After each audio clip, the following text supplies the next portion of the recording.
Joining me now, Sky News business editor Ticky Fullerton from Sydney.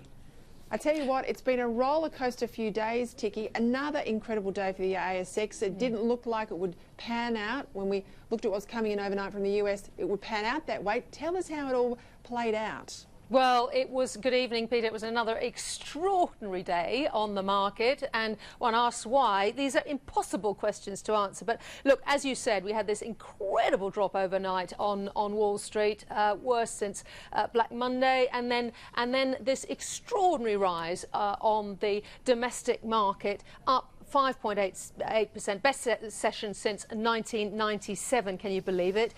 Why? Look, we are looking forward, notwithstanding your concerns, possibly to another RBA rate cut on Thursday. Certainly we're going to hear from the RBA governor.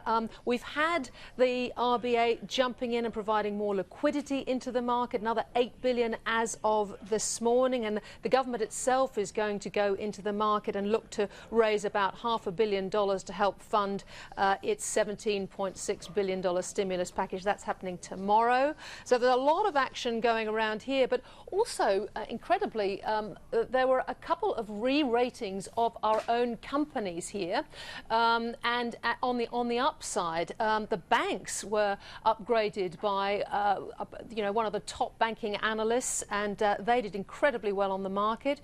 UBS upgraded BHP, and lots of the supermarkets got more favoured ratings, including Metcash. So there was a lot of action there. Having said that, we're always looking to the US and what's going on now, and of course the US S&P futures, which is where they're going to go to next, is on the up. In fact, it hit an upper limit. There's actually an upper limit in the US which is put in, and that varies. It hit the upper limit at about 3.8%. So there's positive mood there. Now, why is that happening? Once again, they've had stimulus. They've had, again, their central bank saying they'll go into the market with $700 billion of potential repurchasing to add liquidity. And then Donald Trump tweeted today the US will be supporting those industries like airlines and others that are particularly affected by the Chinese virus. So he said we'll be stronger than ever before. So, I mean, who knows, maybe that was it, and maybe also we're going to see that sort of stimulus coming from our government as well.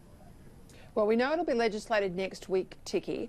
There's only one sitting week before then there's a big break of the Parliament. It doesn't resume until the 12th of May for budget. Now, to my mind, if they're looking at a second stimulus package, I say it shouldn't be stimulus, it should be maintenance. It should be more support for small business and not necessarily consumer spending. But if they're going to do it, they're going to have to announce it before the weekend, because they'll need to legislate that in conjunction with the first package next week if they want it to hit any time before May.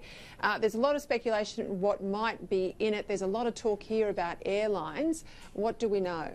Well, I don't think we really know very much, and I think, if I were sitting there on the Expenditure Review Committee, I think the thinking is also pretty fluid, I would have to say. I think your idea of some sort of maintenance budget, and you quoted Professor Warwick McKibben today with his idea of a sort of HEC-style lending to small businesses. This is where the space is, Peter, isn't it? Because really, we've Adam Crichton, our colleague, who's also the economics editor at The Australian, he's actually come across this Roy Morgan survey literally today, where I think it's 60% of businesses surveyed reckon we're in a recession already, and a recession, of course, is 2 consecutive quarters of contraction of growth. So, to avoid a depression, which they also talk about there, it's really about dealing with unemployment and making sure that we keep as many people employed as possible over this really difficult period. Yeah, economics 101 is if you want to get the economy moving, you put money in the pockets of those most likely to spend it. But at the same time, you've got this contrary health message, and certainly a lot of scare out there in the community, a lot of fear. That means they're not likely to walk into the places where you spend the money. So you have this push and pull going on between health and the economy. This is the real challenge for the Morrison government.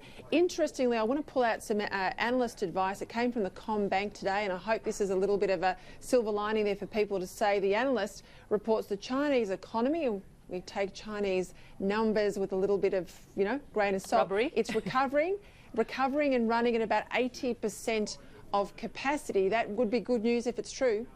Now, it would, and we're also awaiting the sort of recovery Chinese stimulus package. That actually hasn't happened yet. But look, I do think, you know, your point about making sure we keep as many people employed as possible is so important. So the thinking in terms of any kind of stimulus or maintenance really has to be focused around workers. And while I agree with you that some sort of ongoing changes and stimulus, when you look at things like the $750 that's gone out to various people, including New Start, you don't necessarily as a government want to commit to ongoing. On the other hand, this sort of one-off in this sort of climate, is it really going to make people spend that money? I think that's unclear. Yeah, I think they're going to have to do something about workers, particularly casual workers, and I think that will be, at least for the period of this crisis, ongoing. Ticky Fullerton, thanks very much for that analysis tonight.